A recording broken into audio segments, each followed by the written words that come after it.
Hello，又翻到嚟 Overthink Out Loud 啦。咁啊，12日冇錄過片啦。咁啊，究竟呢12日發生咗啲咩事呢？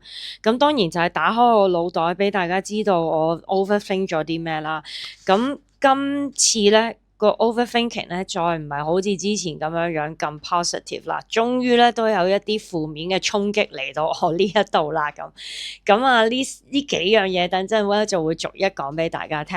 咁啊，首先咧都多謝你再翻嚟我呢個台睇我呢一條片啦，都係一個好大嘅動力嚟嘅。無論你睇幾分鐘又好，十幾分鐘或者好感激你去睇晒成條都好咧。其實我去做每一個片嘅目的咧，都希望大家可以好勇於面對自己諗多咗嘅嘢，諗多咗嘅嘢。頭先我講啦，佢可以係一樣好負面嘅衝擊，但係呢個衝擊亦都可以帶到你去另一端嘅好事啦。咁我希望藉住我嘅勇氣攞出嚟同大家去分享，我亦都希望喺你嘅生活上邊，無論遇到有啲幾困難嘅事都好，都可以講出嚟，寫低，去慢慢去消化。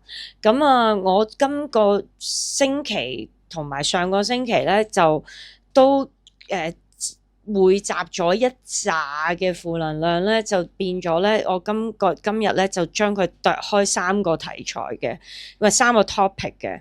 三個 topic 咧就真係冇乜嘢 juicy 嘅啫，因為其實咧人到中年咧就一定會面對呢啲咁嘅問題。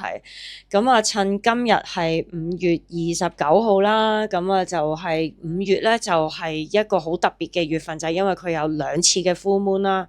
我都好相信呢啲嘢嘅，就係因為人咧有好大量嘅水分啦，而月亮咧佢係可以令到潮漲潮退嘅。呢個係一個地球嘅量子分子嘅一個牽引嚟嘅。咁所以咧去到 full moon 嘅時候咧，尤其是我呢啲水象星座咧就特別 emotional 噶啦。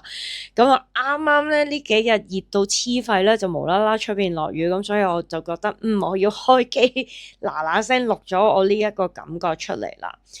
咁我講翻人到中年又 emo 啦，又多嘢諗啦。咁究竟嗰三大題材、三大長老係啲咩嘢咧？第一長老一定係講緊人到中年嘅工作危機啦。咁啊市道係真係好差嘅，差到個程度係好似我上條片咁樣講啦，真係被 say no 嘅。我需要我需要更多人 say no。哎呀，口都窒埋，我需要更多人 say no。咁就真係嚟啦。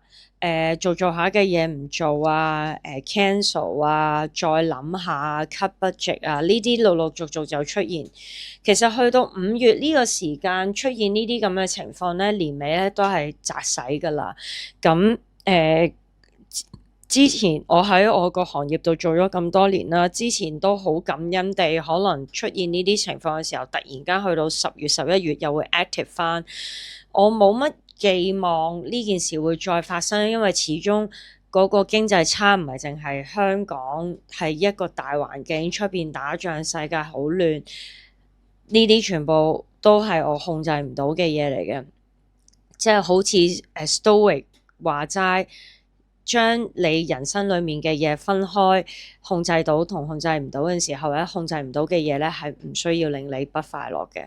咁但係佢都會 overthinking 噶嘛？點解咧？就係因為我喺 Threads 見到好多朋友仔中年，佢哋可能話 send 咗60份 CV 都一份都見唔到，即係一份 interview 都冇。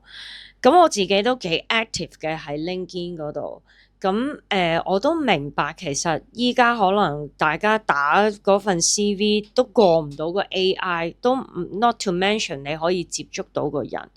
其實即係 AI 呢一個 topic，梗係講完又講，講完又講啦。你可以話佢係幫到人去再 advance 啲，做嘢快啲，但係佢亦都係令到人嘅 connection 就越嚟越差，因為可能我份 CV 過唔到個 AI 個關，我連表現自己或者同人去 connect 嗰個 chemistry 都冇埋。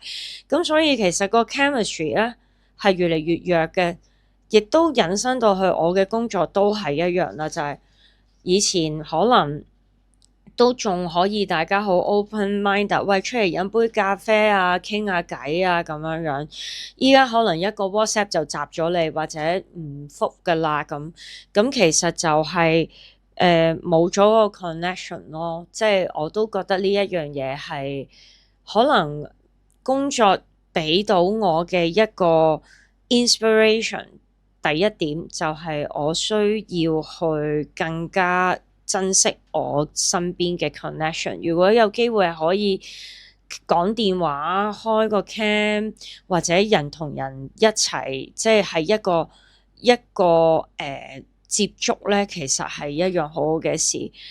我記得今日喺 IG 睇到有個好後生嘅女仔，佢話有人送咗一個好似牌匾咁樣嘅嘢俾佢，係毛筆字嚟嘅，就係冇事相見就更加快樂呢啲咁樣嘅字眼啦。咁我都同意嘅。咁中年失業係一個幾驚嘅一件事啦。咁因為喺 Threads 睇到咁多嘅時候，當然我自己又驚埋一份啦。咁啊，恐懼大家都識得點樣理解啦。恐懼係嚟自未發生嘅嘢，你喺度自己喺度諗。咁所以其實另一邊廂亦都有啲人講話，人生就唔好淨係重注落去一件事嗰度，你都需要有不同嘅 investment 嘅。咁分散投資，唔好將啲雞蛋擺晒落一個籃度，道理就係咁樣樣啦。咁我當然都有自己有好多嘅不同嘅諗法。我都希望將呢一個叫做 overthinking 嘅能量轉換成為我去 overthink 下其他有創造力嘅嘢啦。寫嘢啊，好似我依家咁樣講嘢啊，或者去做運動啊。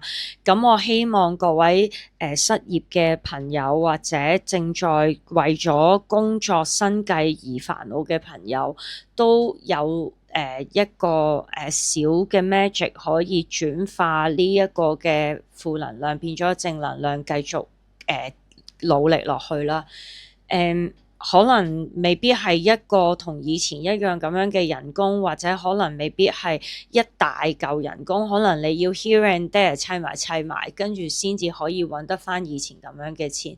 但係我都深信，只要你係有個行動力，繼續都係唔放棄嘅，嗰道門一定都會開得到嘅。咁呢個就係中年大部分人都會諗起嘅一個恐懼啦，一個 overthinking 啦。咁第二樣嘢 overthinking 嘅，當然係好留意身邊嘅事物嘅時候，就會有一啲中年會常面對嘅嘢，就係你身邊會有一啲老人家啊，或者動物會開始老啦咁。咁我咧就其實養咗3隻狗嘅，咁其中最大年紀嗰隻狗咧就已經14歲啦，咁佢叫 Circle 啦。咁 Circle 咧係一隻好得意嘅狗，好傳奇嘅一隻狗喺我世界裏面，因為佢係一隻 Chihuahua mix 松鼠嘅一隻狗，但係佢咧係成尺長，真係 literally 係成尺長，但係佢又 carry 住一個 Chihuahua 咁樣嘅樣啦。佢係好少睇醫生嘅，即係佢係一隻好叻嘅狗嚟嘅。咁佢開始老啦，佢整損咗條尾啦，亦都開始，我估佢開始有啲神經痛啊，或者眼唔舒服啊嗰啲，佢就開始成日周圍找，就變咗咧整到條尾，咬到條尾啦，就個尾個底嗰度損咗。咁戴住頭罩，食住藥，進度緩慢啦。咁我亦都開始留意咗佢多咗，就係佢成日都會氣喘啊。依家我就即係 one on one 咁樣同佢落街啦。以前我就3隻狗一齊咯，即係我開始已經有一啲 special treatment，或者我已經開始進入去呢個照顧老狗嘅狀態。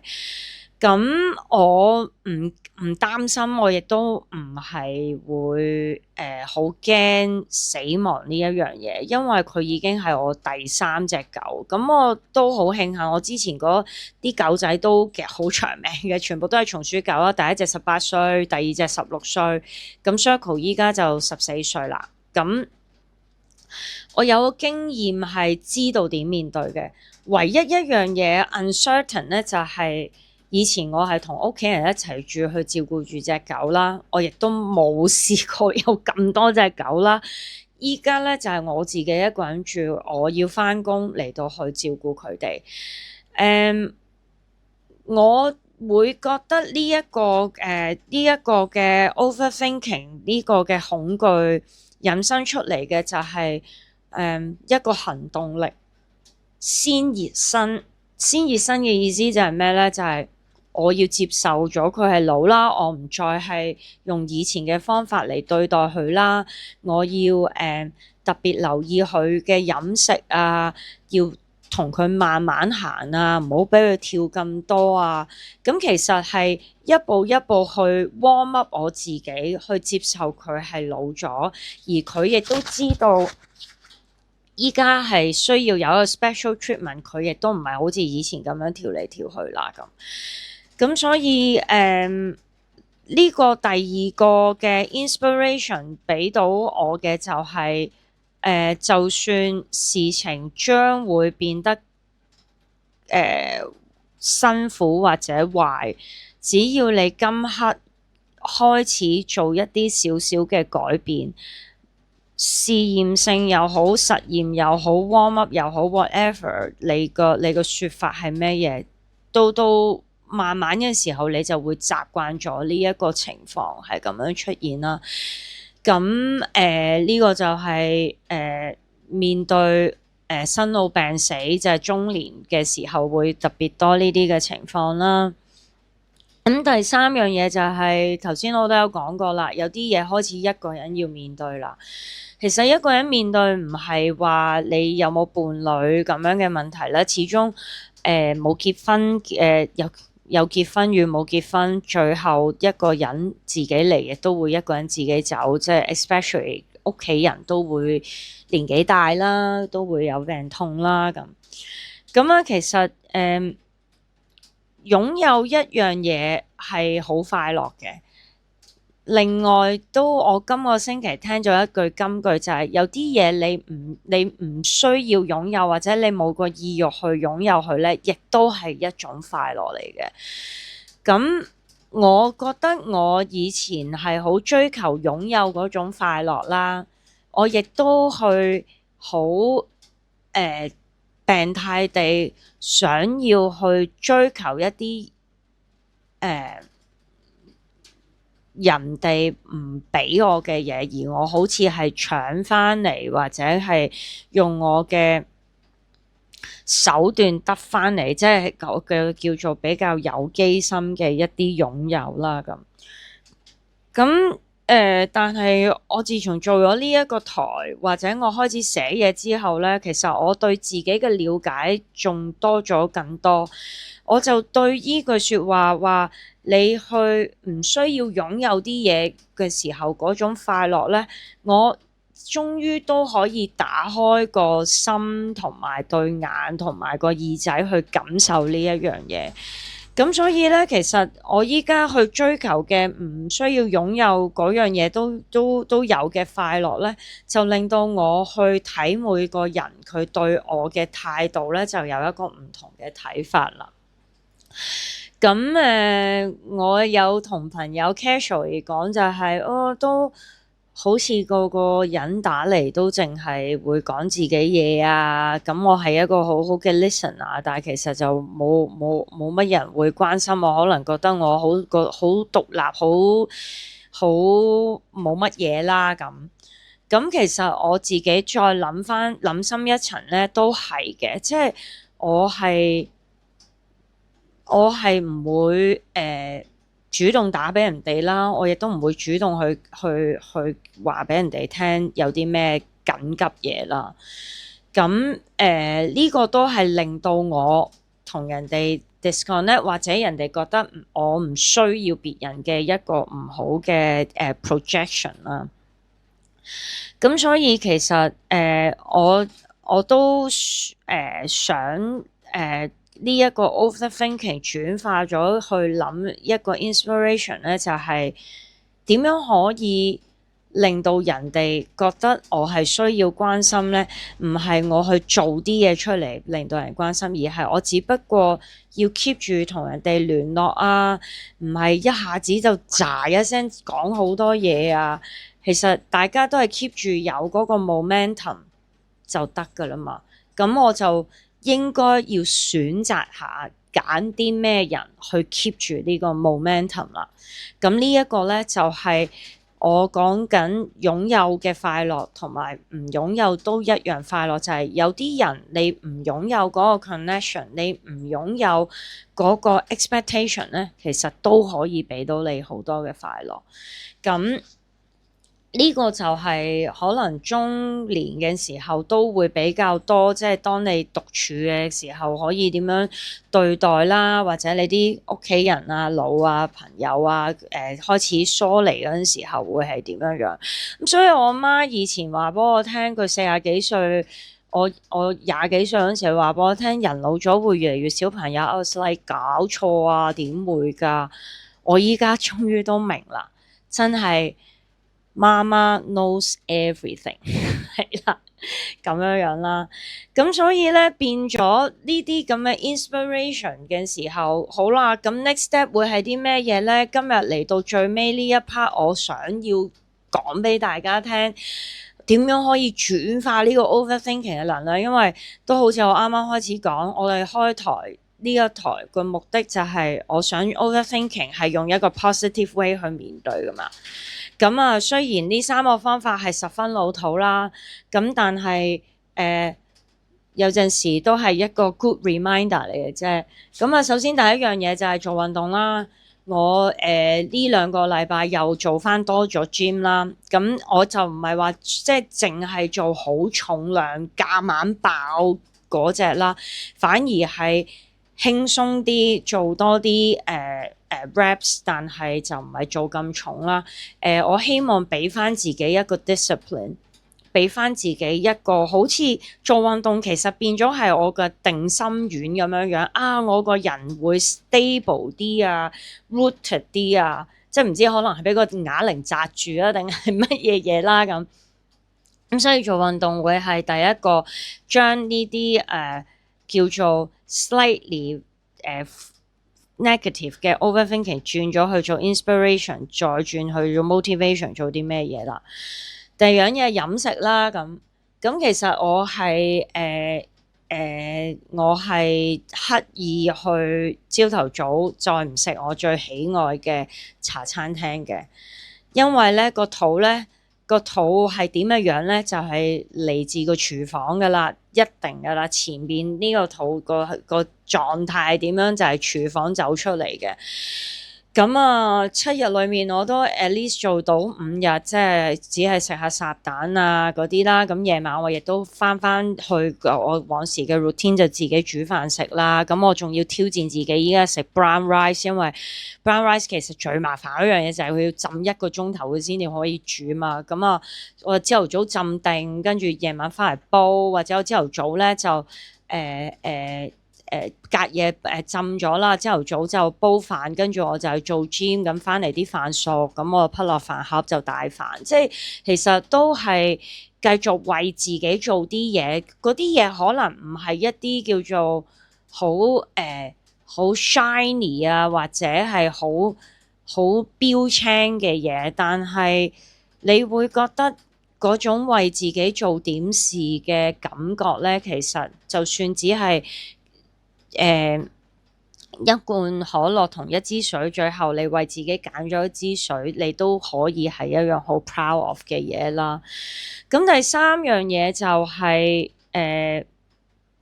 獨處啦。當一個人 overthinking 得好緊要嘅時候咧，其實我覺得獨處呢個時間係好珍貴嘅。當然你諗得太過分嗰陣時候，咁可以點宣泄咧？咁我就選擇咗喊出嚟啦。喊啊，其實係一樣幾好嘅嘢嚟嘅，即係如果大家有機會獨處嗰陣時候喊咧，你去鏡度望下自己，其實喊嗰陣時候個樣咧都幾好睇嘅，即係嗰種凄美感啊，嗰種 release 啊，即係你見到自己眼紅，好似慘慘地咁樣，就會覺得好啦，唔使咁慘啦，唔好喊啦咁樣。咁所以咧，其實獨處嘅時間，將你嘅情緒發出嚟啦。你想喊又好，寫字又好，同自己講嘢又好，或者好似我咁樣錄條片，但係你唔一定要擺上去個social platform 嗰度噶嘛。我都有試過錄自己喊噶，嗰個係一個好深刻嘅經驗，就係我覺得嗰件事好慘，我錄低自己喊，跟住我就同自己講，嗱，喊埋今次就算數啦，自己睇下值唔值得為咗呢件事喊得咁慘。咁我好似唔知重複睇咗條片2-3次之後，我就 let go 咗啦，我就解決咗呢件事啦咁樣。咁所以其實5月就嚟到29號，出邊落緊好大雨，有2個 full moon 喺我嘅世界裏面。5月係一個揭露真相嘅一個月份啦，有好多唔開心嘅嘢，好期待嘅嘢，終於都有咗一個答案，而個答案唔係如我所願，但係我都好深信，宇宙或者一個比我更高嘅能量會幫我安排一啲更好嘅嘢嘅。咁啊，多謝大家睇到嚟呢度啦。咁亦都記住咧，subscribe 我嘅頻道，最好就俾埋個 like 我。咁啊，下次再見啦，拜拜。